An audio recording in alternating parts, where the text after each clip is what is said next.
Welcome to the Underdog Chronicles. Today we have a very special guest who is going to take us from the very beginning of his childhood all the way to where he is now running a successful law firm, and a very, very dear friend, one of my best friends. Today we have Jarrett Leiker. What's up, man? Thanks for having me today. Appreciate it. So to everybody who hasn't known you for the past 21 years like I have, or even longer if you are our videographer, Jordan here, who's known you from martial arts, tell everybody a little bit about who you are, what you do, and what you got going on in life. Yeah, absolutely. Jarrett Leiker is my name. I'm the managing partner at SWL Injury Lawyers. We run a personal injury law firm in Kansas City. Practice predominantly in Missouri and Kansas. And it's a rapidly growing firm. I feel like I'm constantly hiring new people, trying to keep up with the growth. And we're very blessed for the results we're able to generate for people. And for us, people come to us in their worst parts of their life, and we get to help put them back together and help try to give them justice. So that's my main job. And as you know, I've been a martial artist my whole life since I was 3 years old. That's how we met. That's how I met a majority of everybody that's in my community and network is through karate. And so that's who I am as a person at the core. And I feel like still try to live those life skills and things that we learned when we were little kids every day. 100%. And speaking of, little kids and martial arts, I mean, that's actually the reason why you guys moved to Kansas City in the first place. So from, growing up in Hayes to moving to a place where you know nobody, take us through what that journey was like. Yeah, I mean, we were on the road 40 weekends a year, traveling to competitions when I was a little kid. And, when you live in Hayes, Kansas, there's an airport 5 hours one direction and 4 hours the other direction, and that's it. And so we were driving, we were spending so much time on the road. And unfortunately, my brother got really sick, and the doctor that he needed to see was in Kansas City. My dad's sister, my aunt, had just moved to Kansas City. My mom's brother lived in Kansas City. And so all signs were kind of pointing to us going there. I'm going here, but it was a crazy deal because it's 27 years ago today, actually, that we moved here. And it was just hard when you're 12 years old. Middle school kids are the meanest kids in the world, right? And you'd spent your whole life in one smaller town, and then you go to this huge city. It was pretty difficult for me, but my parents, they did it all because, one, for my brother's health, but two, they knew there was just more opportunity for us here.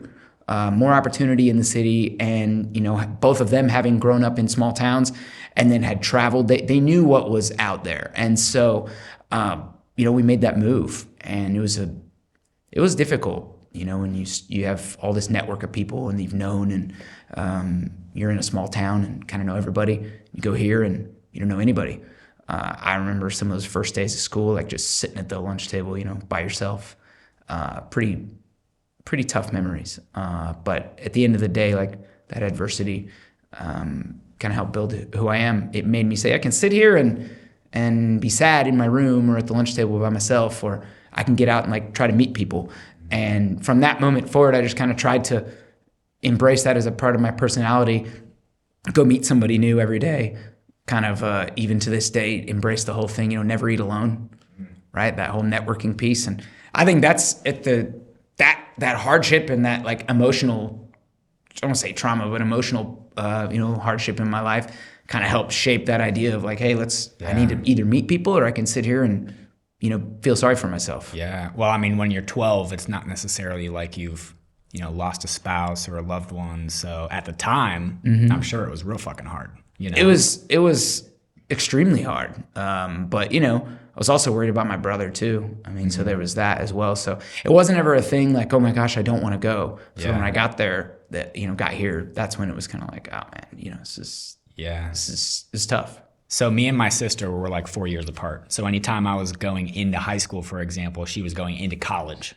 My brother and I are the same. Okay, I was gonna say. 4 years was apart. did you at least get to go to high school at the same time, or no, he could kind of have your back? He drove me to school.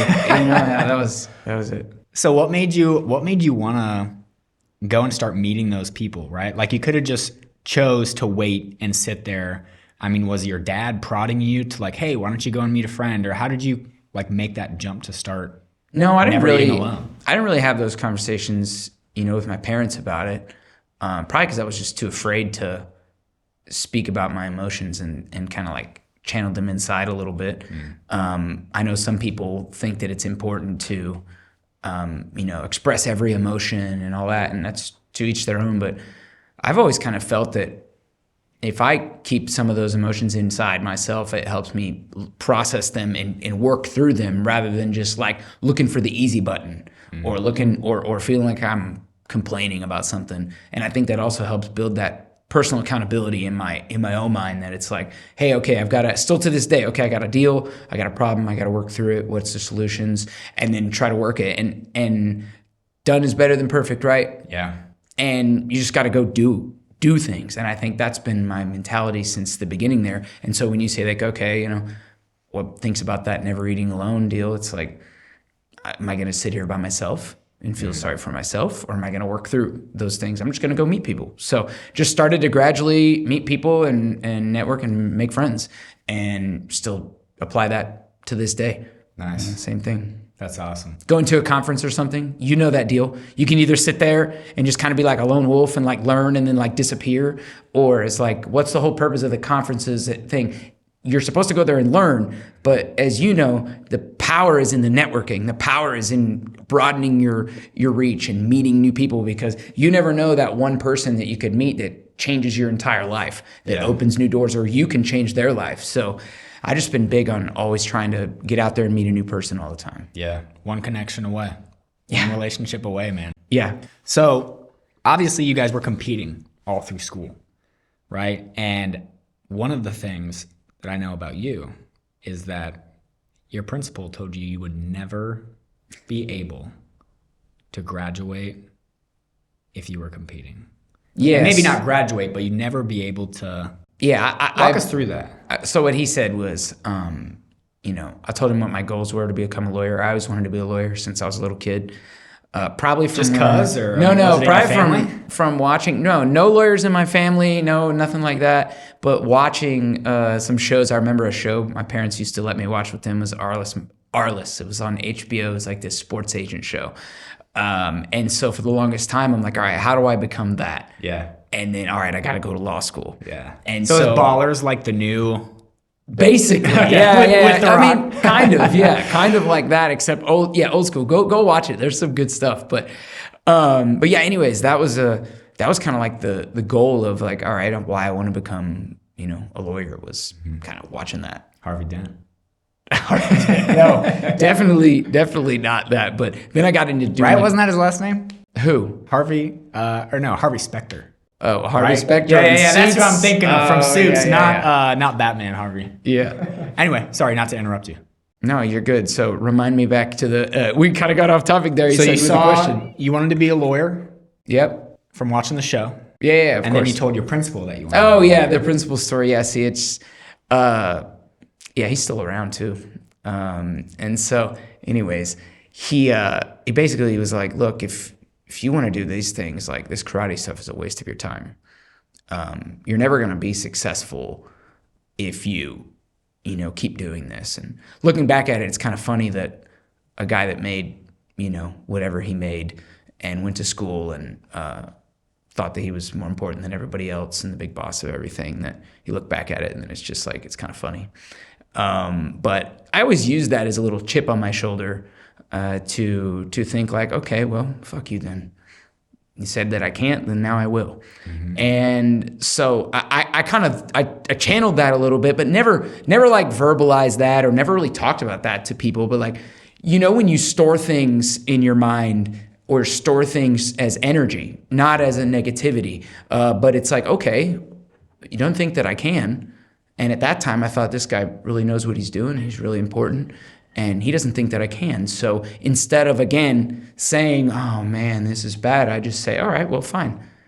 Now I have to do it. So I kind of use that as energy always. But, again, never from a vindictive, sometimes maybe negative way. But now you always use that as that motivation. And even sometimes when I was sitting for the bar exam, that the conversation came in my head. When I was sitting for the LSAT, that conversation came in my head. And I'm like, if I can't do this, then, those people were right. And I'm going to use that as, again, motivation to make sure that I get it done. Yeah. Am I going to prove them right? Again, it's never to empower a person that other people's thoughts to control you. That's not the idea. Because I think like too many people think about what other people think about them, right? And it wasn't really, again, so much about that, but more as like, okay, I'm going to use it as motivation. That was really it. And I think over time, as you know, there's always, it's like the people that are close to you sometimes fear for your failure, right? And so they want you to be safe and play safe and play safe. Whereas like people like us, we're like, I want to bet on myself. And it was like I was talking to a guy yesterday at a BNI meeting, and he's like, how did you go out and just start your own law firm? Like, didn't you have like a war chest and all this? And I'm like, no, I started it from my basement with one case, and I just did it. Like Steve Jobs in the garage. Not right. I mean, literally in my basement. And he's like, oh, how did you build this business? And it's like, yeah, you just do it. And he's like, didn't that make you nervous? No. What would make me nervous is sitting back and doing nothing. Yeah. Not reaching the full potential. Right. Expecting more of yourself. Mm-hmm. And people like us would just keep moving the goalpost. Right. Yeah. So there's never an end. That's funny. The guy that we had on right before you today, that was his thing too, right? Always moving the goalpost, never satisfied. Yeah. So you grew up doing martial arts, yep. right? Principal said that you couldn't do it. Is there an ending to that story? Was there a closed loop here? I mean, no, the ending is now. Is that the point of the story? Just the Were you able to do martial arts and still be successful at school? Absolutely. I mean, I did martial arts all the way competitively till I was 30. So, as you know, you were around. I was working full-time during law school, running the dojo, plus also working at a law firm, plus being in law school and competing and being gone all the time. And people always ask, oh my gosh, how'd you do so much of that? And I'm like, I didn't think about it. You just do, right? If you commit to something, you just figure out a way to do it. And instead of like, I think so many people nowadays just think like, oh, I got to do this and I got to do this. And they just think so much and they just don't even get anything done. Mm-hmm. They just need to attack and just do it. Now, you got to be relentless about your time management and your I would say attention management is more important and not being distracted. But I liked that lifestyle of where I was boom, boom, boom, boom, boom. And there was a, continuous, there's always something to be done 7 days a week. Yeah. And if I wouldn't have done that, I don't think I could be successful now. Because it's like the people that just went to college and they didn't work and all they did was go to school, like good, great. I'm sure there's plenty of people that have been successful doing it. But like, I'd go insane. I probably would have underachieved because it's just, I'm like, that's it. Yeah. What am I supposed to do the rest of the day? What about the other 7 days out of the week? Yeah. Oh, let's go over 3 hours a day, 4 hours a day. Like what? Yeah. And I don't think that really prepares people for life, at all. At least success in life. Maybe mediocrity. Yeah, it's interesting. One of the points that I meant to make earlier too is I was reading this book by Dan Kennedy. I think it was actually on time management too, because he's authored a lot of books. But he talks about one of these NFL players giving a speech on winning, and he said, in order to love winning, you have to hate losing. And he said there were a few times where they would lose a game. And there was one point where he literally went into the NFL locker room, tore a locker door off its hinge and was just biting it because that's how much he hated to lose. I don't remember who it was, but I think one of the problems nowadays is like, oh, you should have a participation trophy. You shouldn't feel bad. You should be happy all the time. But you're not raising them for realistic standards and expectations of how the world rewards you, right? It doesn't reward you for showing up. It rewards you for the value that you're able to create in the marketplace, right? But then B, it's like, how is somebody ever going to be able to overcome failure if they don't know what it's like to have that just ripped away from them, right? Or to work so hard for something and not be able to achieve it. And so in order to love winning, you have to hate losing. And so I know there was one part in your martial arts journey that wasn't necessarily a competitive loss, but that was a huge setback. So yeah, not just in martial arts, but in my life. Yeah. When I was 17, I tore my hamstring in competition. And then I was going through physical therapy and everything. And the doctor's like, your leg should not be feeling this much pain still. We've been doing PT for a while. And so I was at my chiropractor and he's like, I think there's something wrong in your spine. And I'm like, my spine? So he orders this MRI and they find that I had spondylolisthesis, which is basically there was a bone in the base of my spine between L4 and S1, L4, L5, S1, missing. And so my spine was starting to do this. And so that's why the pain was like radiating down my leg, like shooting into my hamstring. And then it started shooting down my other leg. And then I started losing. You're 17 going through this? Yeah, I started losing some function in my right toe.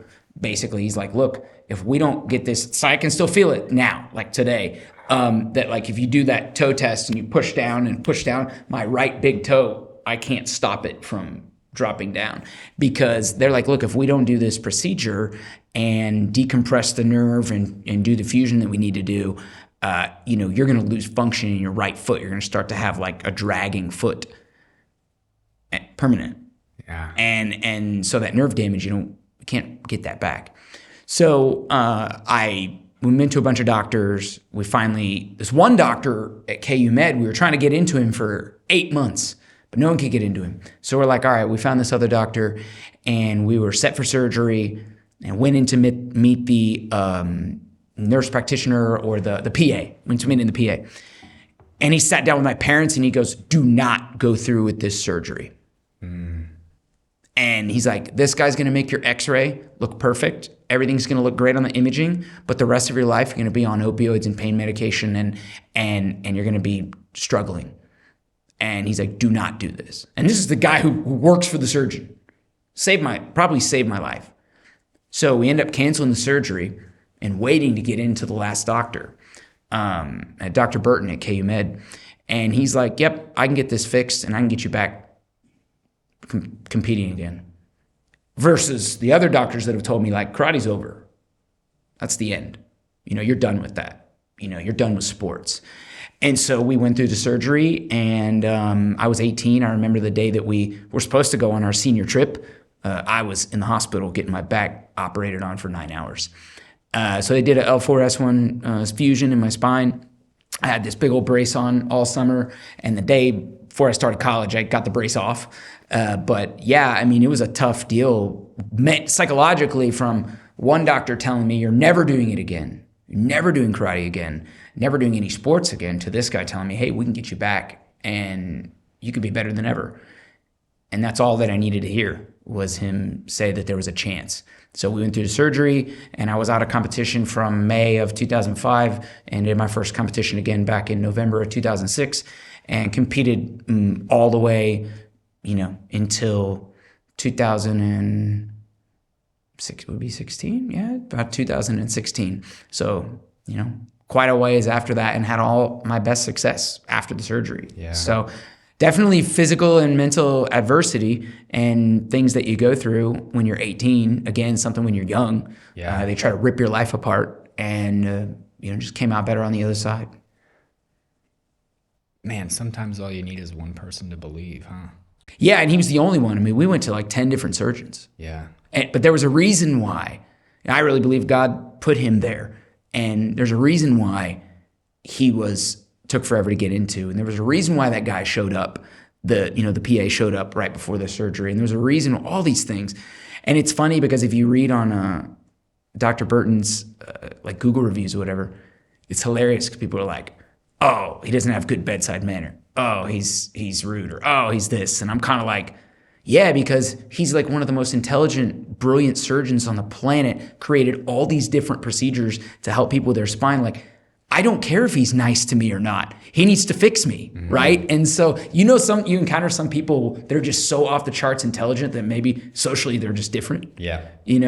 And I've read people these like me who can be a little too direct, and sometimes it gets taken as rudeness. That's opposed to okay. directness. Yeah, but that's okay. Well, he's amazing, and I left this review this long on his Google reviews, basically just expressing my story. And he's been fighting brain cancer now for several years, and great guy. I mean, I really believe God put him in my life for a reason. So what do you think? I mean, why do you think he was able to see what all the other surgeons couldn't see?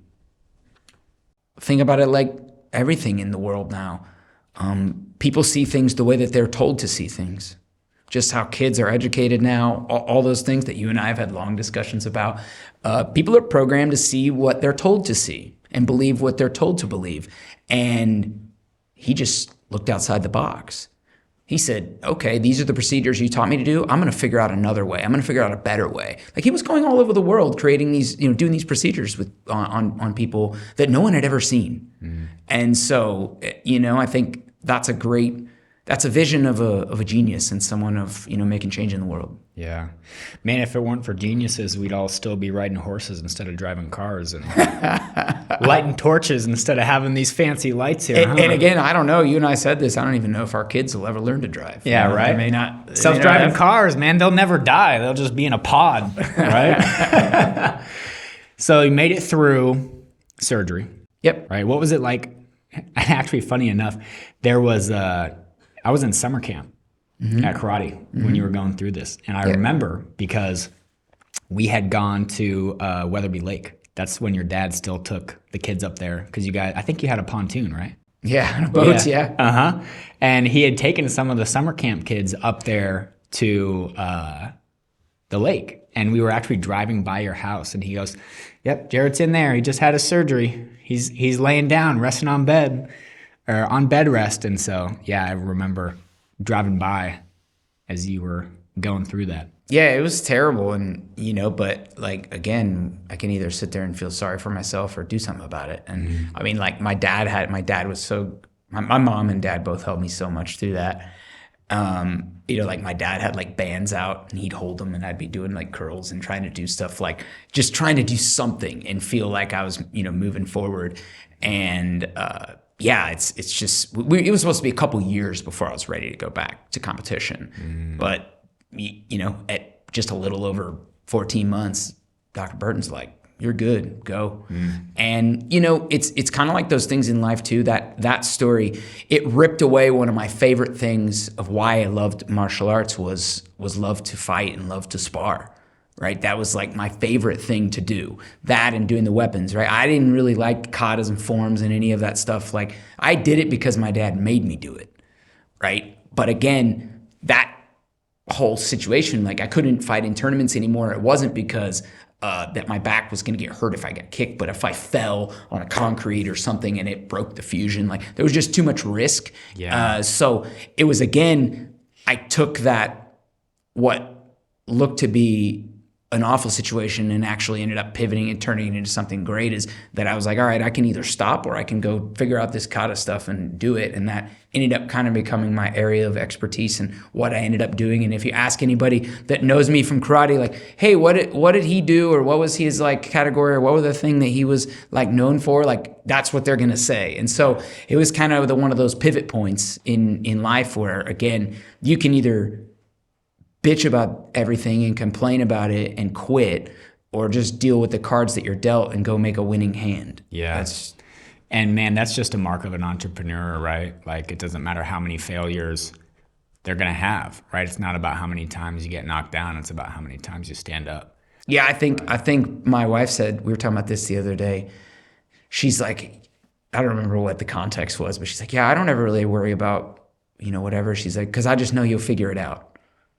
She's like, we could lose everything or something happen, whatever. She's like, I'm just not even worried because it's I know you'll figure it out. And that confidence from her is always good to know. But I feel the same way, that it's guys like you, guys like me, people who are motivated, that it's I could rip everything from you right now. You could lose all your clients and all your business, and you'd start over and you'd rebuild something better than what you already have now. Yeah. So it's like you've created a relationship with winning, right? 100%. That's what it is that you've created a relationship with winning, and that maybe not you're ripping out lockers in an NFL locker room and biting your locker, but losing is the worst fucking thing ever. Yeah. But it also, if you know how to handle it and you know how to turn it and channel it, you often come back even better. Mm-hmm. Have you ever seen that video of E.T. the hip hop preacher? Maybe. Eric Thomas or Eric whatever. Thomas, yeah. Yeah, so when I was in law school and I'd study for exams, I'd put his stuff like on repeat. The motivation or whatever. Yeah. So that's like, he has the quote, when you want to succeed as bad as you want to breathe, then you'll be successful. Yeah. And he's got this whole story. You guys can go, watch it another time on another video. But, funny enough, Jordan Marcotte, who was actually a guest on here as well, he had a similar situation where I had asked, we were on the phone and I was just like, hey man, like I know you're thinking about doing an info product. Like if you had to go back and do it all again, what would you do? And, we were just chit chatting, shooting the shit. We hang up and literally the next day he calls me and he's like, bro, you will never guess what happened. That thing that you asked me about yesterday, well, all my clients, basically 90% of them, just up and canceled the contract. And so he had to start over from square one with his third child on the way. And he was able to do it, and I have a similar thing of when I had my restaurant marketing agency. I had all my eggs in one basket because Warren Buffett always said, if you want to get wealthy, if you want to get rich, put all your eggs in one basket and then watch that basket. Well, I'd built up the marketing agency and then COVID hit. And restaurants are in person, right? And so 90% of my clients were out of business, just like that. And what's the first thing that you're going to do, right? Well, you're going to cut expenses that aren't needed, quote unquote. And so any real entrepreneur knows you never stop marketing, but go ahead. It's the lifeblood of the business, man. You need customers. Everything flows from the marketing, right? Because if you don't have sales, you don't have product. If you don't have product, you don't have operations and employees. Control the leads, you control everything. So I was walking around the apartment complex, and we lived in the Boulders off of like 162nd and Metcalf, and I was listening to a podcast. And the guy on there was an agency owner, and he went from like 0 to 10 million in, I want to say, 2 years. And he was asked, he was like, what made you pick this niche? Because he worked with law firms. And he said, well, I wanted something that was going to be recession resistant. Not recession proof, because I don't necessarily think that anything is bulletproof. But he said, when I looked at attorneys, right, especially personal injury attorneys, it doesn't matter what is happening in the economy because there's always going to be accidents and wrecks and dog bites and slip and fall and medical malpractice. And so that's how he chose that. And so when I was looking around, I was like, figuring out what I wanted that transition to be, I was looking at all those things, right? What's something that's high ticket, nationwide? You can help somebody save money because the money's already sitting there. And I was like, what is something that everyone hates? Because it's easier to sell a cure than it is a preventative, right? Taxes, the government? Taxes. Exactly. Yeah, dude, that's where you're going with that. Yeah. And so I looked and I was like, man, if a recession hits and money's tight and you can help them save money on their taxes, right, then it's actually going to increase the demand for the product, right? So anyway, to kind of bring that full circle, outside of, seeing the show growing up, how did you get into personal injury? Like, did you know you wanted to be a personal injury lawyer, or were you like on screen, like business lawyer, Yeah, not at all. In my family, we had no lawyers, like I told you. And honestly, my entire network of people that I knew were from people that I taught karate or taught their kids karate when I was young. Mm-hmm. Like that was my network of people, which is a lot of people, right? Yeah. And so but I knew I wanted to go to law school. And so when I went to law school, I was like, hey, I'm gonna study intellectual property. I was really intrigued with copyright, trademark, patent, and franchise to help grow our American schools. Mm-hmm. That was like my goal. I went. And then I reached out to Scott Bethune, who he took karate from us. His son took karate from us. Oh, I forgot he took karate too. Yeah, it wasn't just his son. Oh, and he was great too. He made it to like purple belt, right? Red belt, hell of an athlete. I mean, he's still hole-in-one golf. I mean, like he's a machine, total cleaner, completely. If you follow Tim Grover's stuff, you know. But yeah, Scott, I reached out to him. It's like, hey, you know anybody who's looking for law clerks? I was like, I got to start to try to get some experience. So I remember I went to lunch with him, and he's like, hey, you want to come check out what we're doing? And I'm kind of like, I don't know, injuries, personal injury. I'm like, I don't even know, what. I'm not really interested in it, but I'm like, hey, get a chance to learn from some really amazing people, like the best in the field. Got to do it. And that was the end. From there forward, that's all I've ever done. It was personal injury law. I mean, I've never practiced anything but that. And so to your point of the niche and focusing on one thing and becoming an expert on one thing, that's really all I've done. So whereas like most lawyers, they start in defense work, or they're a prosecutor, or they're this or they're that. Like this is all I've ever done. It's all I know. That was kind of how it all got started, was just that one relationship, and one door was opened and ran forward. Yeah, jack of all or master of none, or master of one, right? Jack of all, master of none. If you are a jack of all, you're a master of none. That's what that means. Yeah. The Bruce Lee quote, right? Because we have our martial arts background, is be not afraid of the man who practices 10,000 kicks. Be afraid of the man who practices one kick 10,000 times. Yes. I also like the quote from John Morgan, who is a guy I look up to a lot. Of course, owns the biggest personal injury law firm in the country. I think about that when you bring in if I want an expert on something, don't bring a knife to a gunfight. Bring a fucking Uzi, and that's what, he said that is like, that's what the real is. If you're bringing in the best person for something, like I'm not just bringing the pistol, I'm bringing the big weapon. Yeah. And I always think about that when I think about, who I need to surround myself with, or who I maybe need to employ on a certain thing, tax strategy, whatever it may be. I'm not interested in average. Yeah. Bro, that reminds me when we went to, so there was a business conference for attorneys that you took me to down in Atlanta, Georgia. And one of the speakers on there was like one of the experts in the field, because not only was he personal injury, which I think a majority of the people at the conference were. It was all PI. Right? Okay. Yeah, it was all PI. He was so specific in PI that he would only work on Fords that exploded. Do you remember this guy? Yeah, so basically his name is Joe Freed. And so what he did for the longest time was he did gas tank explosions on these trucks. And it was only Fords, right? I mean, it wasn't like any... Yeah, correct. He was working on this one specific type. And that was his niche. And all he kept telling him was like, look, if you guys would just fix your product, I'll be out of a job. And trial after trial, verdict, settlement, he was nuking them. I mean, so many times. And then finally, they just decided to fix it. And overnight, he was out of a job. It wasn't a job because he owned his business. But then he said, okay, now I'm going to become a big truck lawyer. And it's not, no, I don't do car accidents. I don't do slip and falls. He only does semi-truck crashes. Yeah. That's it.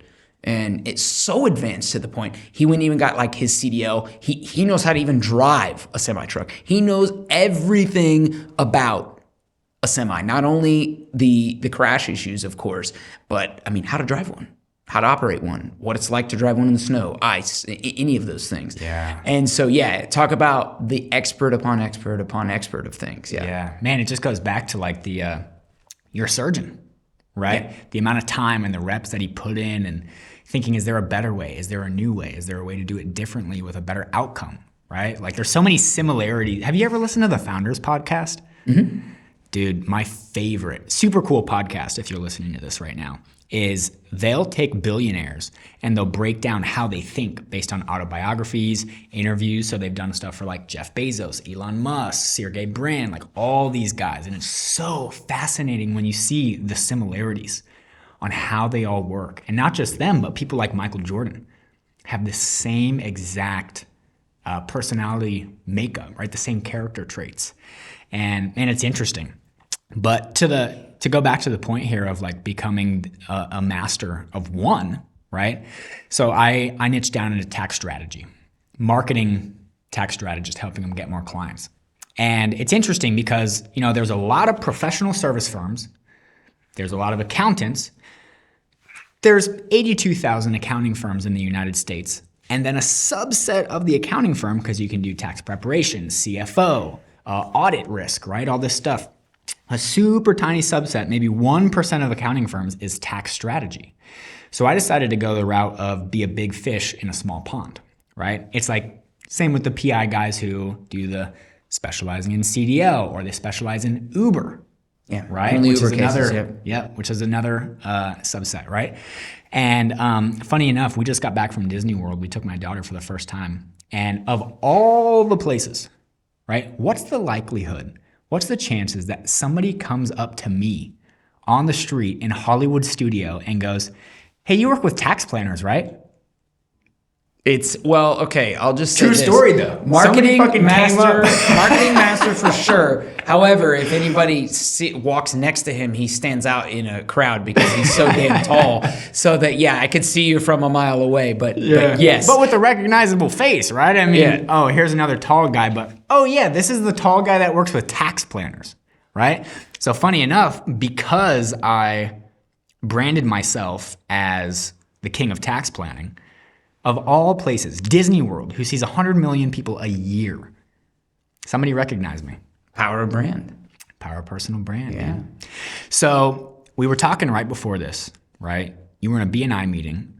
Yeah. And somebody was asking you, they were basically saying like, hey, weren't you afraid to start your firm? Did you need a big war chest? Like, weren't you scared? Weren't you nervous? What are you going to do if you fail? So take us through that jump of what made you go from working at a big firm where you could have followed the path, been a partner, you had the path already paved, you could have just followed that road to, I'm going to jump ship and bet on myself and take a chance.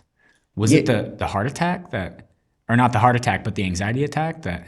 Yeah, I mean, I did have that little bit of a health scare, yes, where I had to drive myself to the hospital. Yeah, there was that. But, I think after I decided to go on my own, there was like a little bit of a time where I wasn't sure, okay, am I going to practice law again?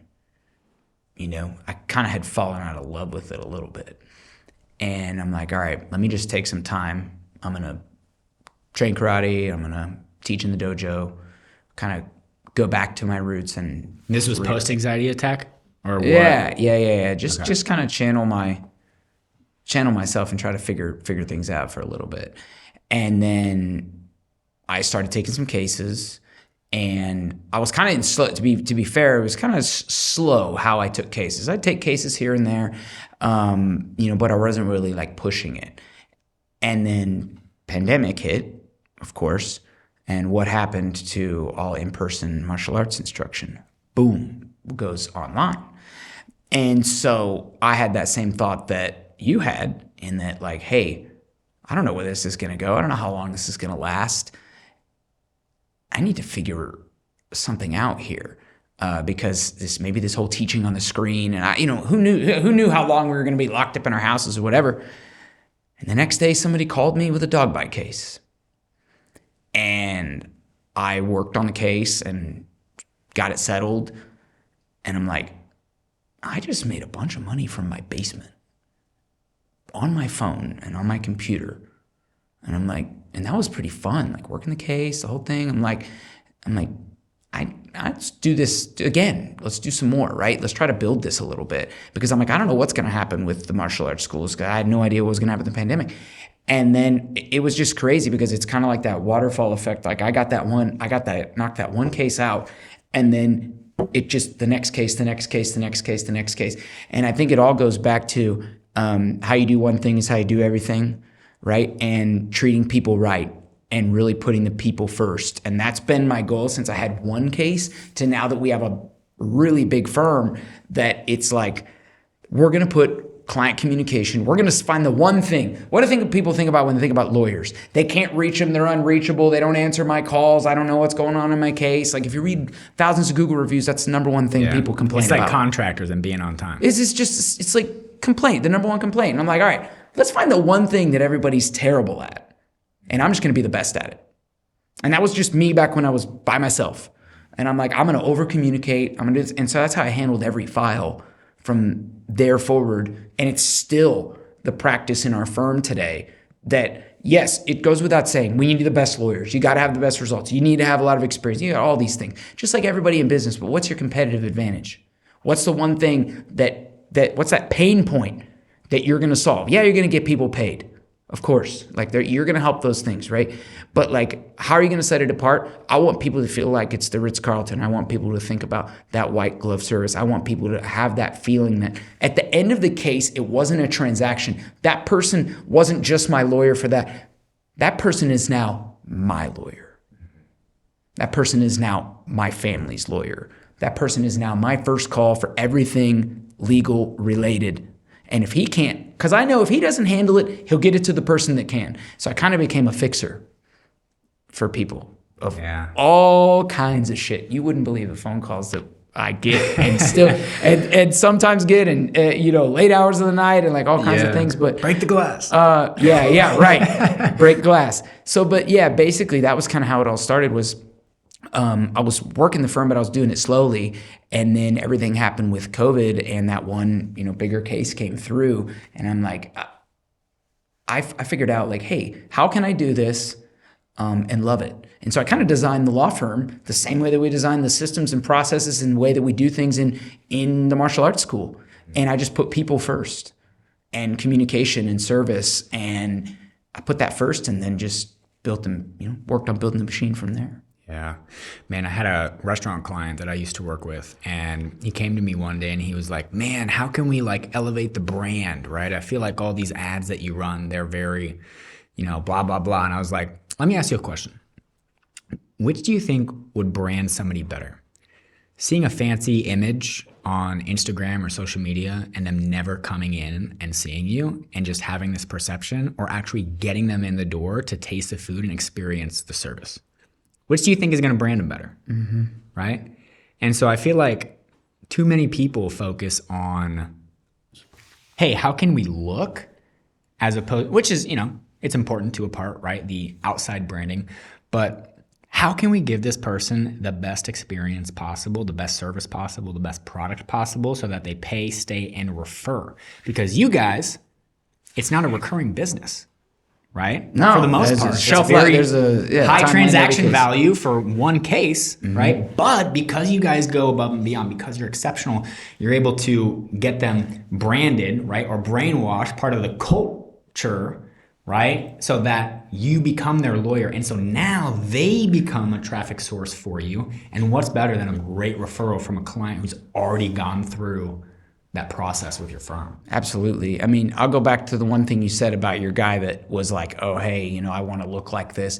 Another John Morgan quote, he said, comparison is the thief of joy.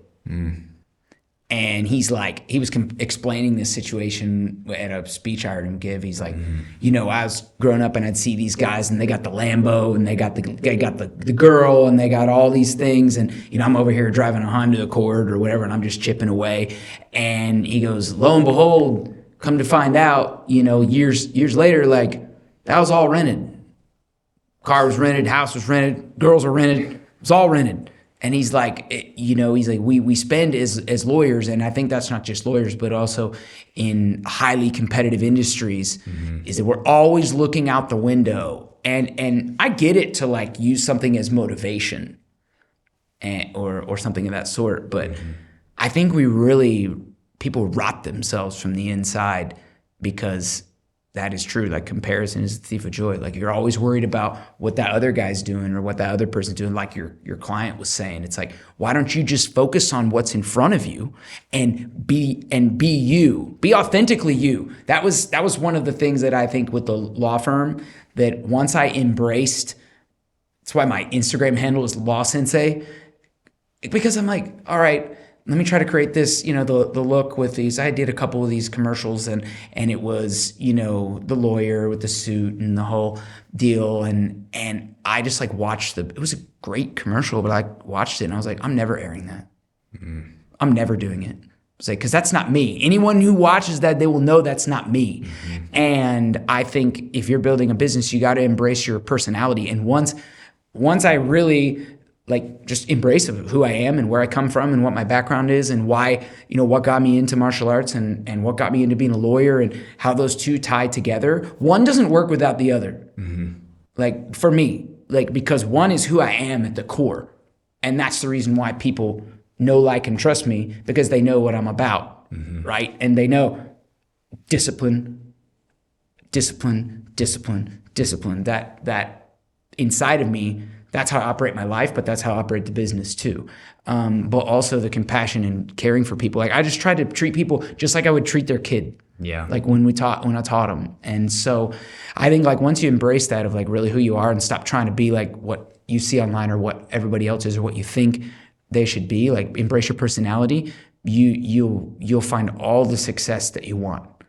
Absolutely, you will find it. But man, like, talk about personality and marketing. Texas Law Hawk. No, I mean, I love his commercials, But again, those videos were incredible. I mean, they're hilarious. They're getting views today. If you look at some of, if you look at some of these guys, like there's this guy in Arizona. I can't remember his name. He's like the unlawyer, the non-lawyer. He's like a biker with tattoos but it's who he is. Yeah, it's his personality. It's not like a fake thing, mm-hmm. right? It's not like a gimmick or a scheme. Like if somebody like saw me and I was doing martial arts, they know I'm not doing martial arts in a video for clicks. Like that's just what I do. It's just who I am. So yeah, I think people just need to remember that. Like find who you are and dial that in, because you will find your community, you will find your people. You will find your niche of people. And that's like my partners. That's why we have such a great business. Cause like Luke can be who he is, authentically who he is with Cowboy. All the people, with all the people in his community. Wrangler. That's right. And James is who he is. No one has to put on a front of like who they are and what they're about. And same with me, like everybody, our combination of personalities is what makes the business work. It's what makes it grow, together. So I just think that authenticity is so important. That's awesome, man. So if anybody's trying to find themselves right now, or maybe they're an underdog, they're going through their, character arc, maybe they're going through that hard time, or maybe they made it out on the other side, man, and they're, in a position like you where now they're sharing their story, right? What would you say to the person watching right now that considers himself an underdog? I just think focus, man. Like control your focus, and make sure that you're doing things for the right reasons is vital. I mean, everybody wants to make money. Like that's of course, but when you lead with that, people see through it. I mean, they do. I mean, and especially in things where there are personal relationships, personal things like what I have to deal with. Like if somebody just lost a family member and they can just tell like, hey, this is a transaction. Like I'm not getting that case. And so that's why like you got to make sure, lead with the value, lead with what that you truly care about, whatever that it is. If you're selling somebody tax planning, like this, like you truly can show this is how I can make an impact on your family, and here's the things that we can do and the benefits for them. Or if you're teaching martial arts, go in there and teach the best fucking class that you can do and care about the development of each one of those kids and try to make them the best possible humans that you can, and you will have a line out your door for your business. But if you're just all about money first, leading with that, people see through that shit. And I think nowadays, like there's plenty of that online. There's plenty of the fake Lambos and the rented things. Like, success is rented and the rent is due every day, mm-hmm. right? And you got to do the work every day. But I think, again, you got to do things for the right reasons. And if you don't, I mean, I think that that's how you'll end up in failure ultimately. That's awesome, man. Well, thanks so much for coming on today. If anybody wants to connect or learn more, maybe they're looking to be part of the SWL team, where can they find you? Yeah, SWLinjurylaw.com, 844-SWL wins, or my Instagram is @LawSensei. Hey, still got the Law Sensei handle. Yes. Thanks so much, man. Appreciate Been a pleasure. you.